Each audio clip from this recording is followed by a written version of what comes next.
Ang dramang ito ay pinamagatang Ang Kayamanan Ko'y Akin na pinagpipidahan nila Marceline bilang mamita na may-ari ng kayamanan, Chanli bilang Katarina, Vanna bilang Casey, Jethro bilang Christian, Fia bilang Cindy, Abby bilang Aubrey, Junpei bilang Cassandra, Stefan bilang Mark Justin bilang Alejandro, Krisha bilang Cruzeta. Hi, Mama. Magmano ka sa mamita mo? Hi, Mamita. Mano po? Hello po, Mama. Hello, Mama. Mama. Hello, Mamita. Magandang gabi, Mama. Umupo kayong lahat at meron tayong pag-uusapan. Tungkol saan ito, Mama? Mama, alam mo naman busy ako sa anak ko. Baka hindi naman ito importante. Mama, andito naman kami palagi sa'yo ah. Oo nga, Mama. Bakit kailangan mo pa silang imbitahin?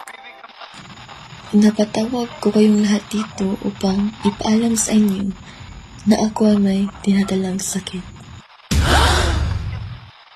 Anong sakit ito, Mama? Cancer stage 2, anak. Mama, bakit hindi mo sinabi sa amin, Mama? Hindi ko ito kaagad pinapaalam sa inyo. Dahil ako'y natatakot na baka ako'y iwan niyo. At alam kong marami din kayong dinadalang problema. But Mama, andito naman sila Christian at Cassandra. Bakit di ka ba nila inaalagaan? Hoy! Wala kang karapatang pagsabihan kami ng ganyan. Kami ang nag-alaga kay Mama dahil iniwan niya siya. At ikaw, Katarina, sumama ka sa lalaki mo at iniwan mo si Mama. Kaya tumahimik ka. Ngayon ka lang naman umuwi dahil nalaman mong may sakit siya. Hindi mo alam kung ano ang pinagdadaanan ko, Cassandra. Kaya wala kang karapatan na pagsabihan mo ko niyan. Magsitigil kayong lahat. At ngayon, sasabihin ko sa inyong lahat na meron na akong pinagmanahan na aking mga kayamanan. Baka tayo ang pagmanahan ni Mama anak. Hala! Mama, dapat sa akin ang kayamanan dahil ako ang panganay. Hindi. Dapat sa amin ito pinamana mo, Mama, dahil kami ang nag-alaga sa kanya. Magsitigil kayong lahat. Mama, OMG, Mama. Mamita! tumawag kayo ng ambulansya. Bilis.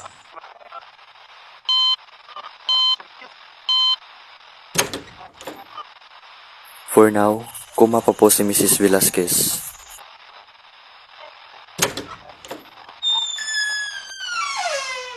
Mahal, may naisip akong paraan. Ano, mahal? Kailangan na nating pagpahingahin si Mama upang hindi na siya magdusa pa. Ngunit, hindi ito maganda, mahal. Ano ka ba? Alam mo namang naghihirap na si Mama at kailangan natin ang kayamanan niya.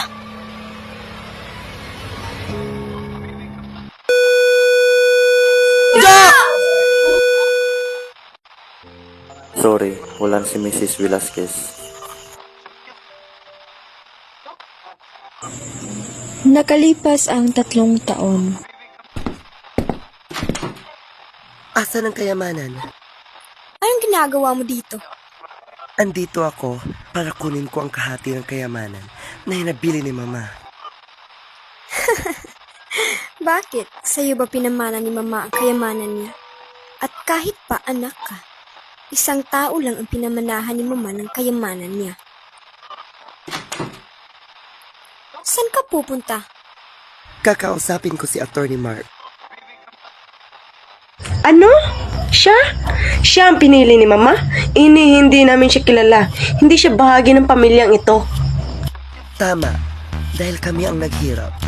Kami ang nandito para kay Mama sa panahon kailangan niya ng tulong. Anong karapatan ni Criselda na kuhanin niyang kayamanang hindi niya pinaghirapan? Criselda? Higit sa taleno o talento, may isang kailangan para magtagumpay ang ating anak. Pagpupursige. Kaya, siguraduhin may nutritious energy, tulong para magpursige, mag-Milo everyday.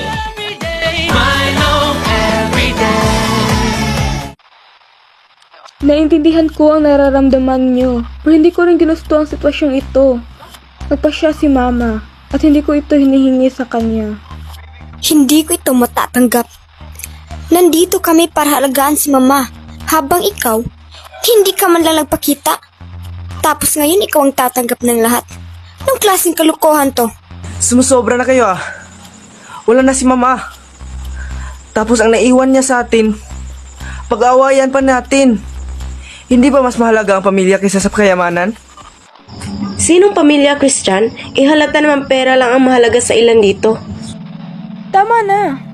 Handa akong ibigay ang lahat ng mamanahin ko kung kapalit nito ay ang respeto niyo. Hindi ko ito kailangan.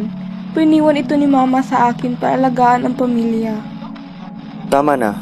Magkakapatid kayo. Ang habiling iniwan ng inyong ina ay hindi para pag-awayan ninyo, kundi para pagkaisahin kayo.